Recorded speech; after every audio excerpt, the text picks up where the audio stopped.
I never thought my financial struggles would become the bridge that finally connected me with my daughter. 2 weeks ago, at 2 a.m., my phone lit up with Emily's name. I'd been avoiding her calls since our blowout at Thanksgiving.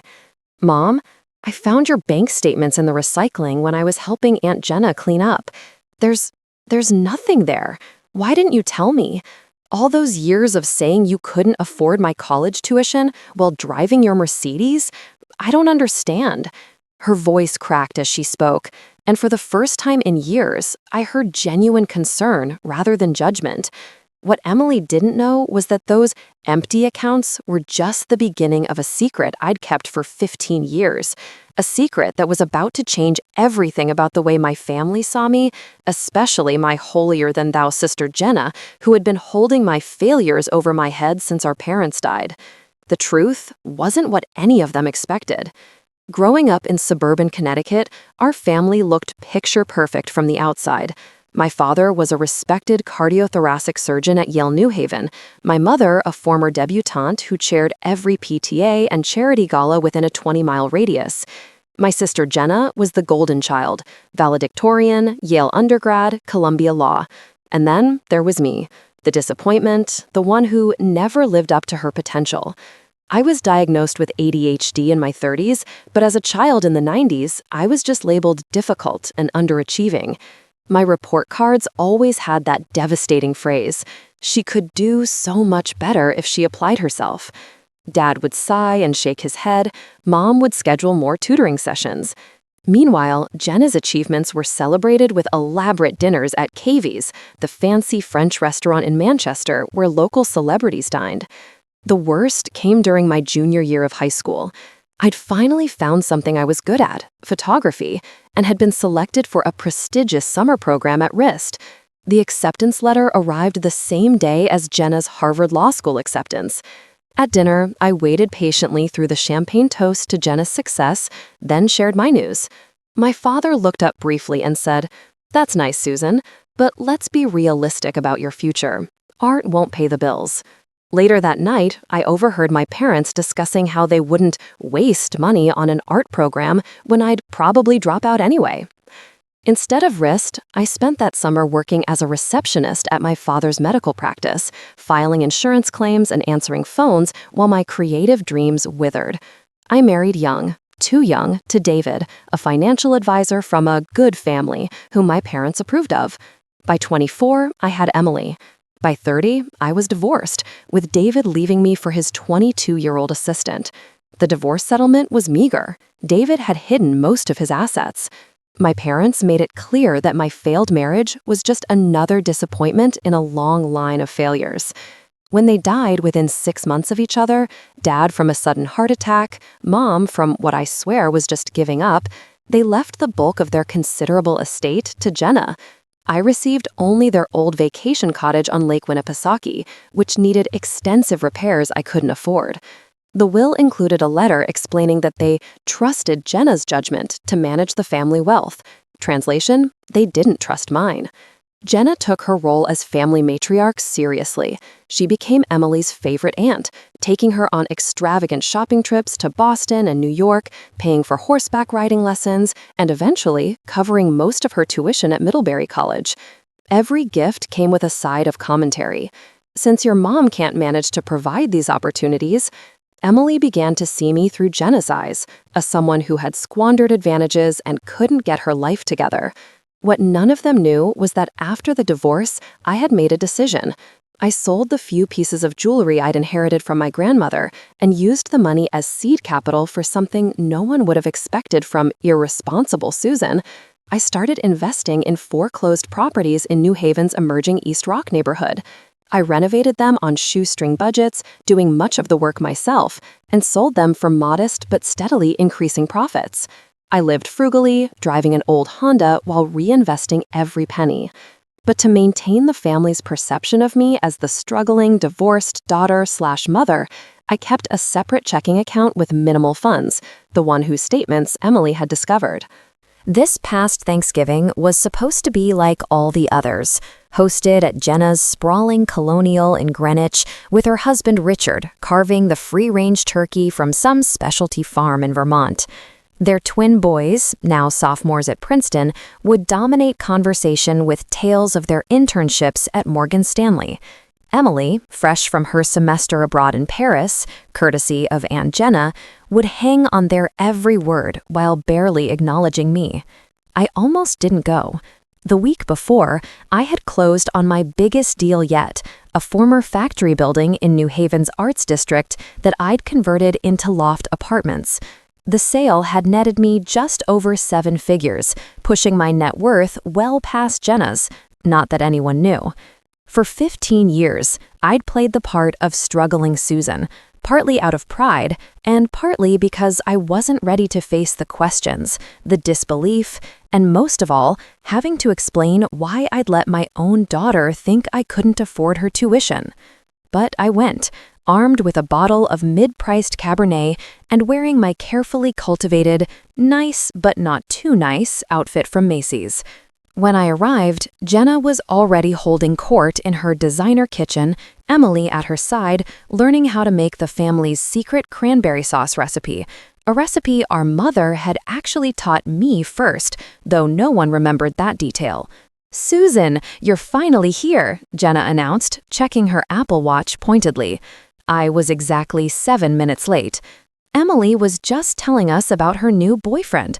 Thomas's father is a partner at Goldman Sachs. "That's wonderful, honey," I said to Emily, who offered a perfunctory smile before turning back to Jenna.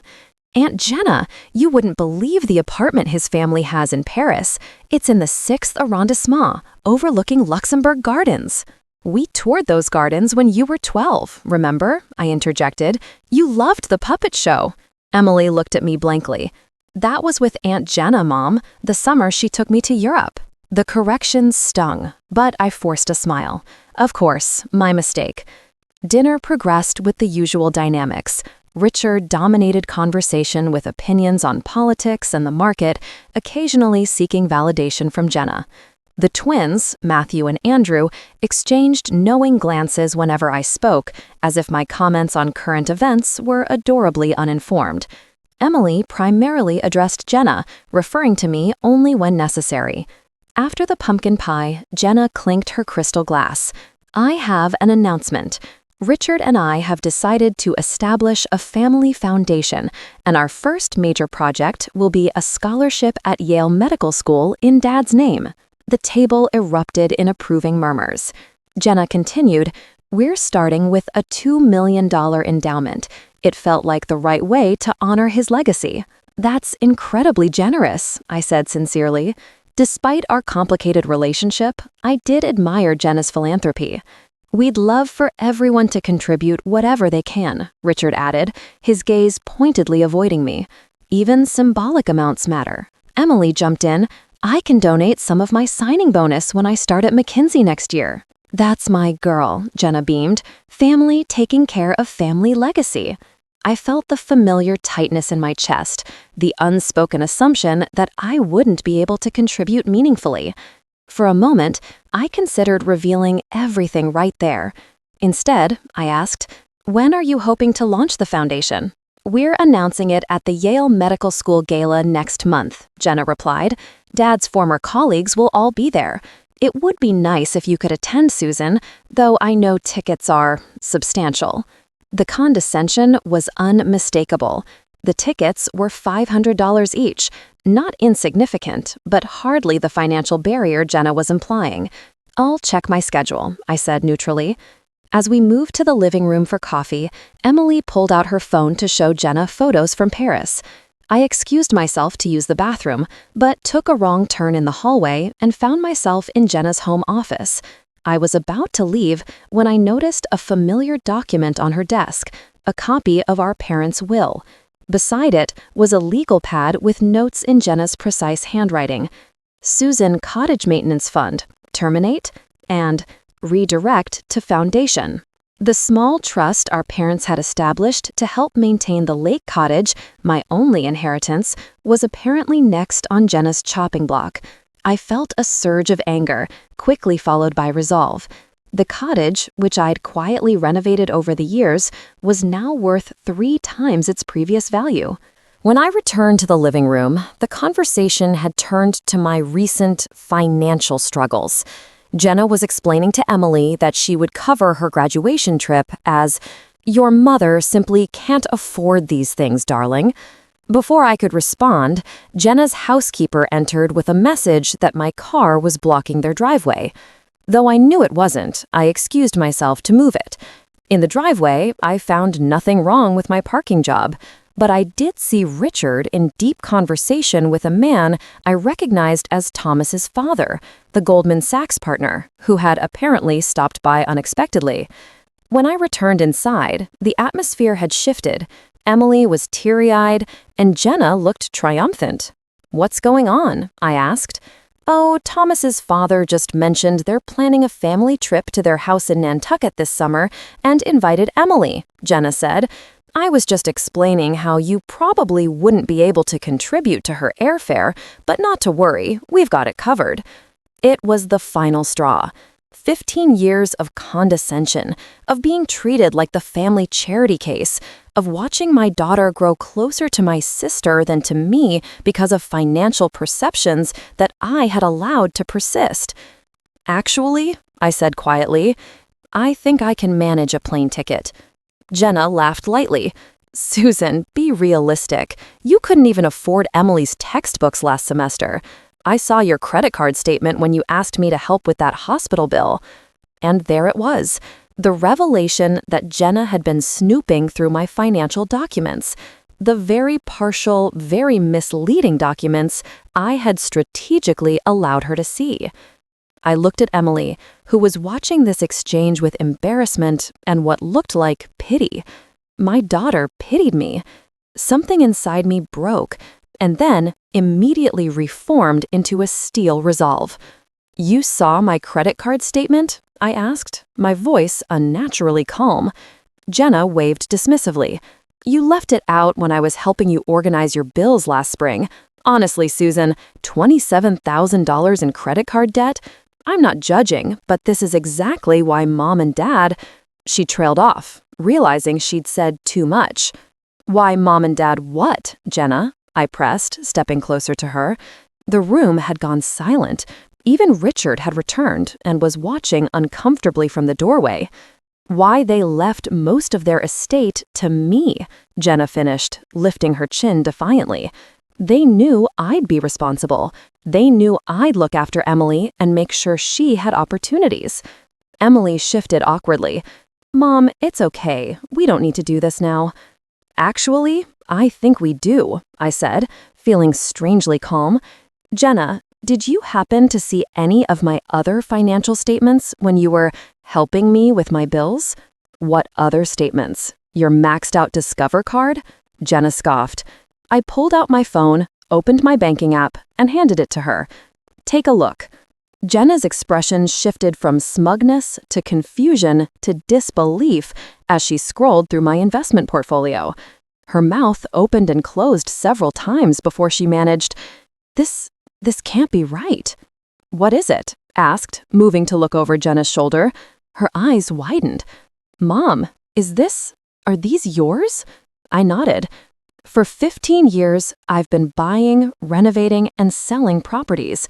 That hobby I was always working on when I couldn't attend your school events, it wasn't photography, it was restoring historic homes. That second job I claimed kept me busy on weekends, I was managing rental properties." "But why would you hide this?" Emily asked, her voice small. "At first, it was pride," I admitted. "After your father left, after the way my parents treated me, I wanted to succeed on my own terms, without anyone's help or input.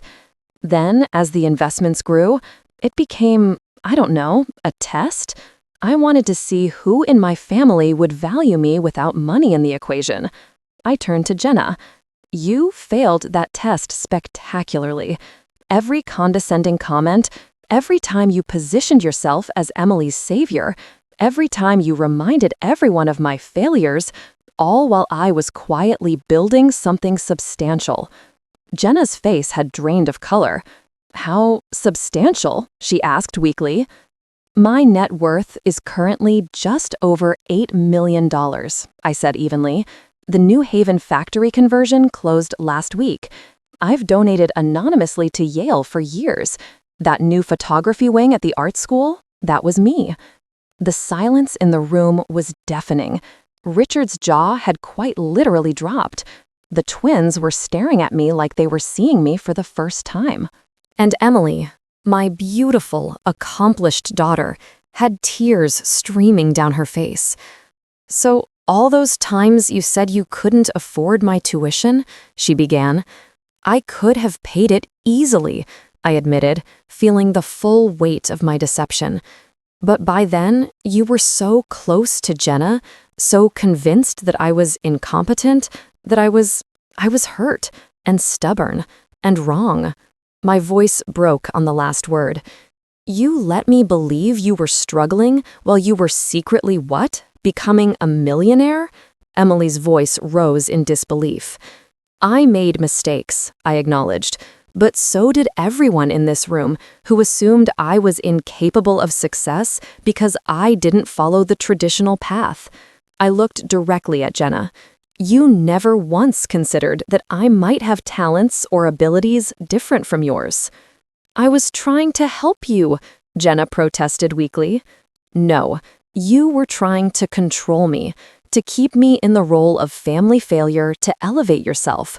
And I let you, because it was easier than fighting the narrative Dad created when we were kids."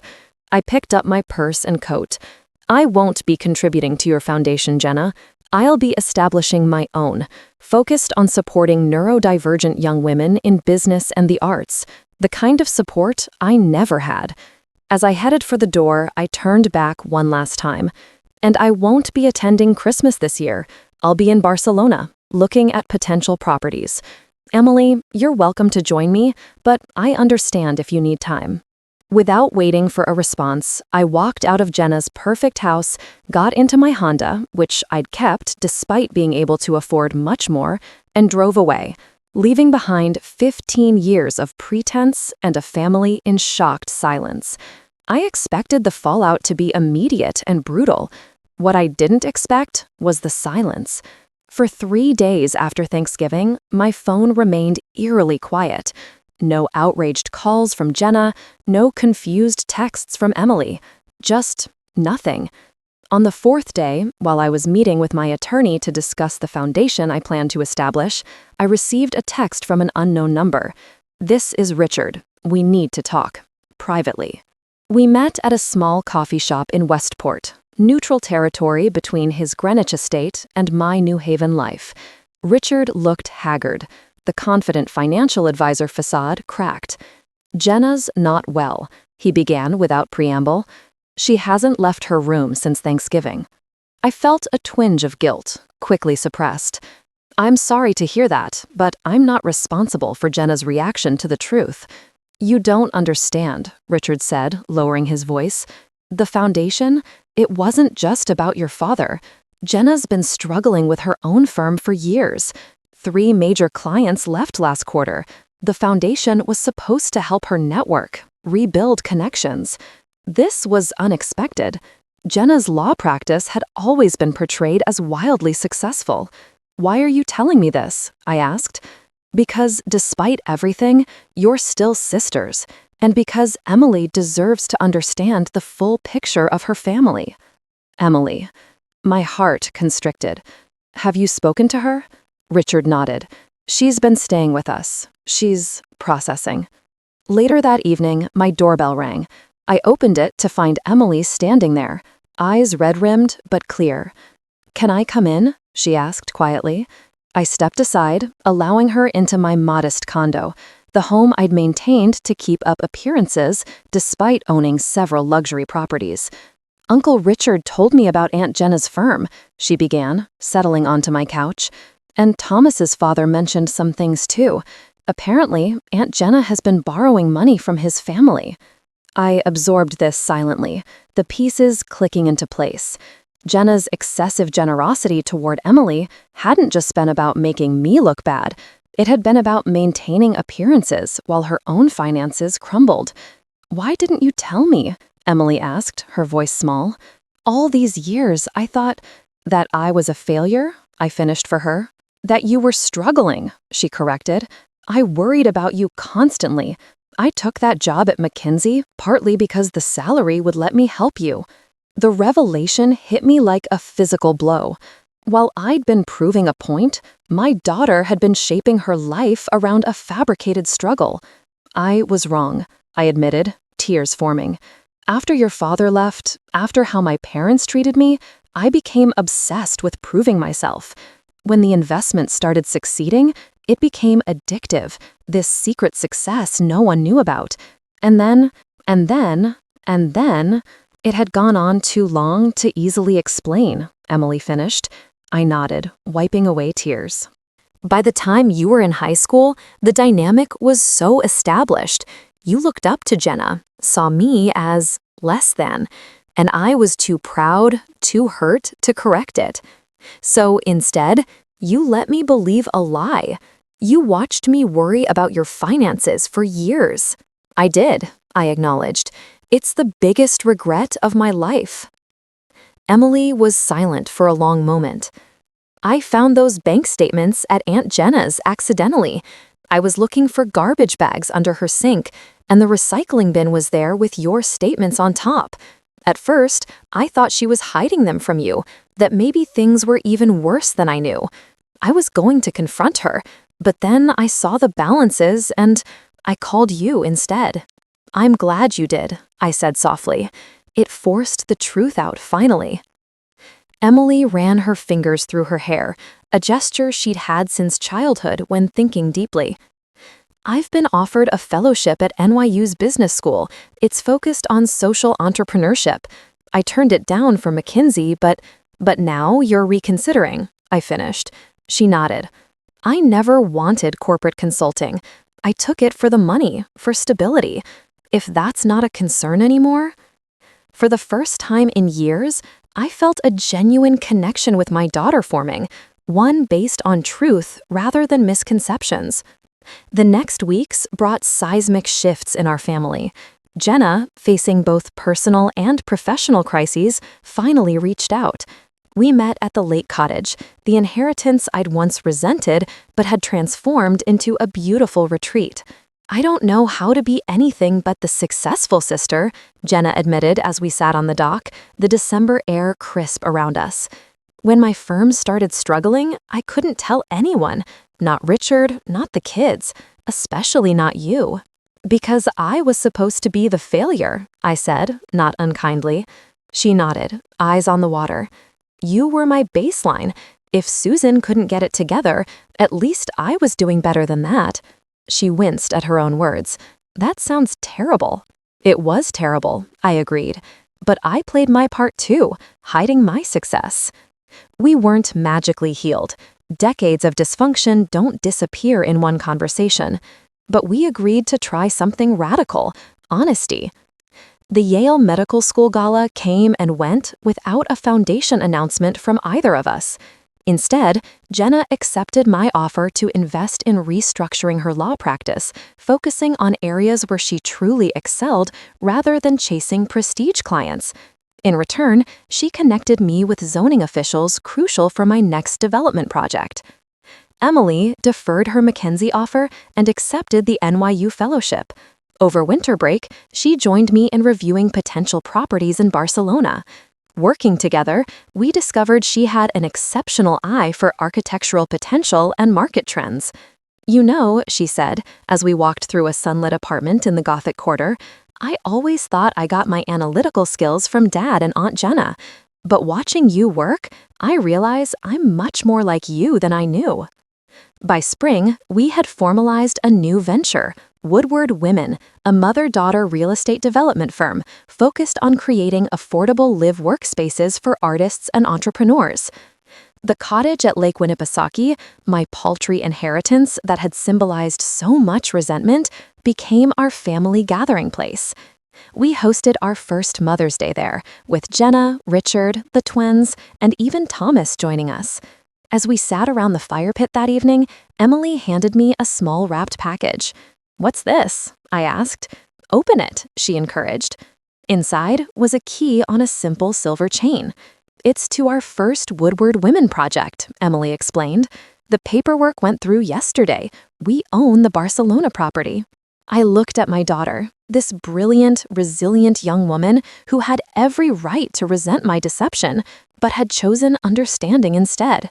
There's something else, she added, her expression turning serious.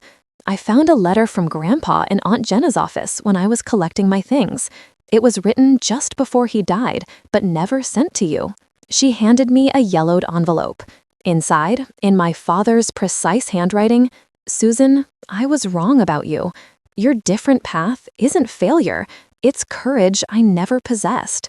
The cottage is poor compensation for my lack of faith. Forgive me, Dad. The letter I'd never received, the acknowledgement I'd spent a lifetime seeking. But sitting there, surrounded by family, the true family we were becoming, I realized I no longer needed it. It's been 18 months since that 2 a.m. phone call changed everything. Our Barcelona project opens next week, a renovated textile factory now housing 30 affordable studios for artists and entrepreneurs. Emily and I will cut the ribbon together, equal partners in every sense. Jenna's law practice has pivoted to focus on supporting women-owned businesses, a niche where her expertise truly shines. We're not perfect. Old habits and hurts still surface occasionally, but we're learning to communicate honestly instead of hiding behind facades of success or failure. The greatest lesson in all of this wasn't about money or success. It was about the walls we build to protect ourselves, only to discover we've imprisoned ourselves instead.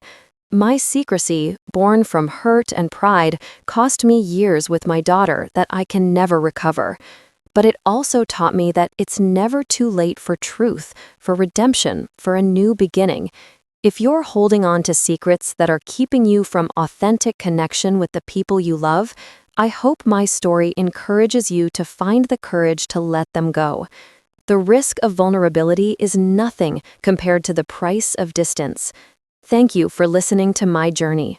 If this story resonated with you, please subscribe to hear more stories of family transformations and second chances. And remember, sometimes what looks like an ending is actually the beginning of something far more beautiful than you ever imagined.